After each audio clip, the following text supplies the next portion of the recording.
For me, I'm essentially losing money by playing tournaments versus staying home making YouTube videos or live streaming. That is Hikaru Nakamura, one of the top 10 rated players in chess history, worth an estimated $50 million. His tournament prizes over 20 years, roughly $1.1 million. So where did the $50 million come from? The answer involves a streaming explosion, a $100 million lawsuit, and a trade most chess players would never make. Hikaru Nakamura's story does not start with a trophy. It starts in Hirakata, Osaka, Japan, December 1987.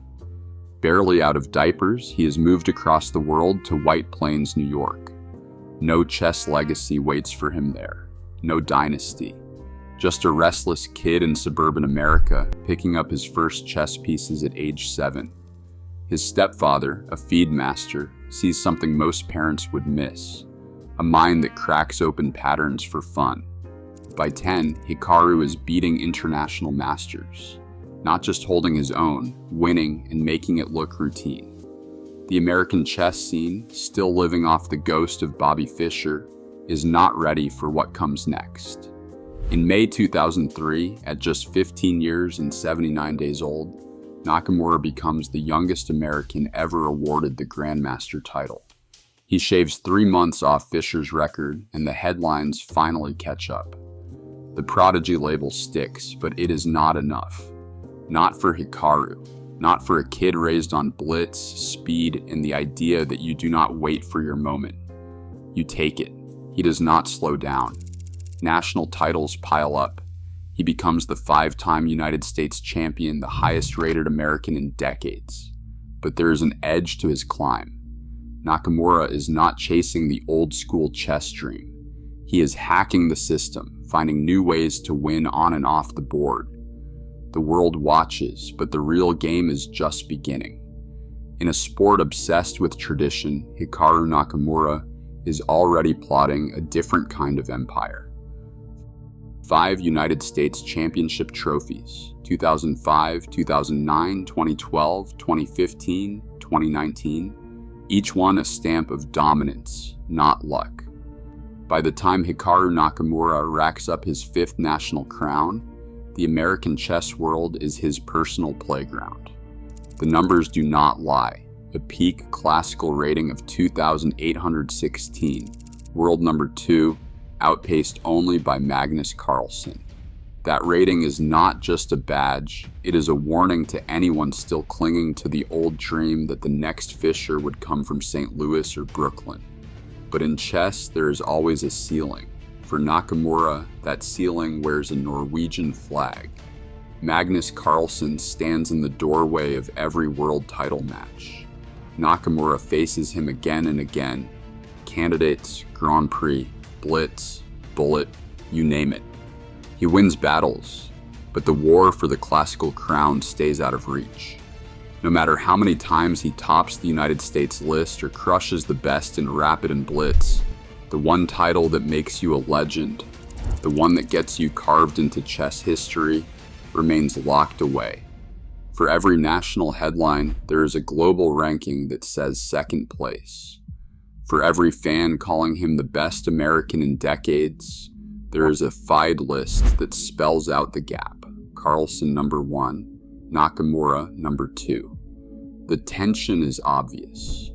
You can rule your country, break records, and still be boxed out of the only club that matters. Nakamura knows it.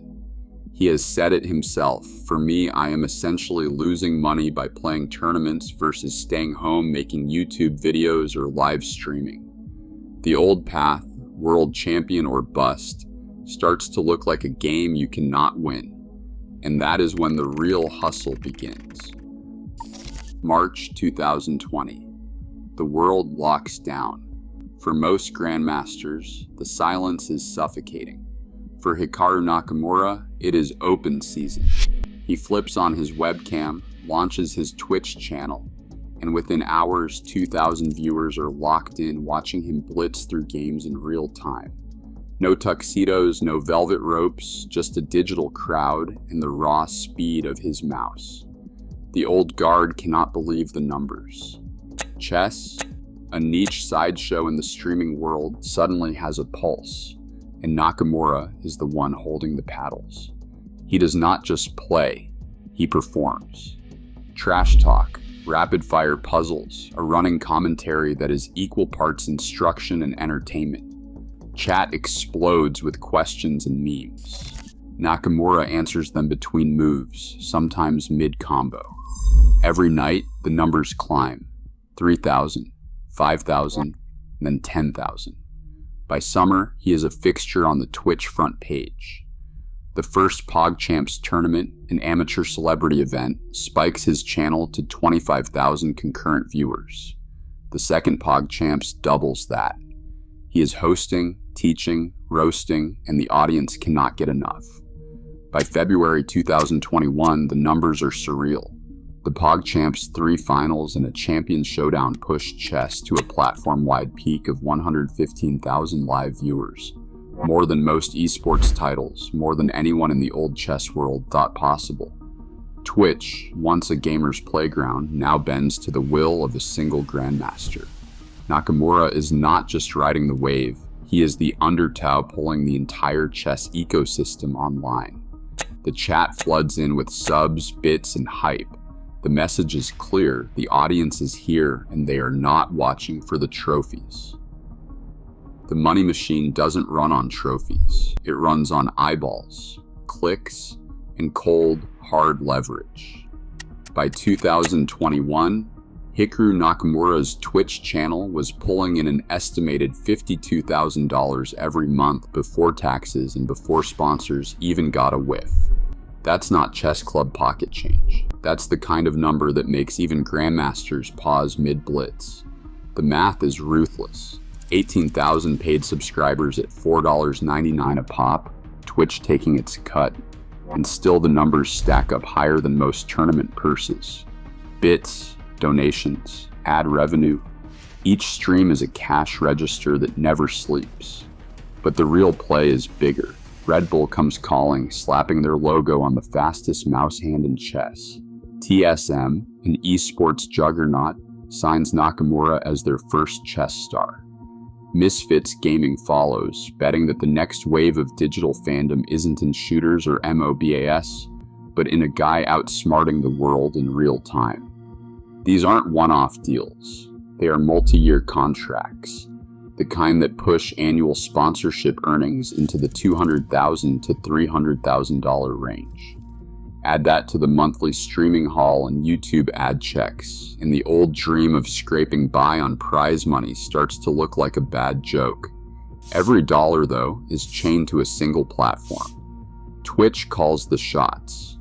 One change in the revenue split, one policy tweak, and the entire empire could wobble. Nakamura knows it. He said it on stream.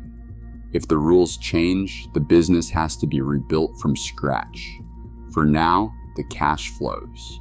But the house is built on rented land, and everyone in the game can see it. September 2022.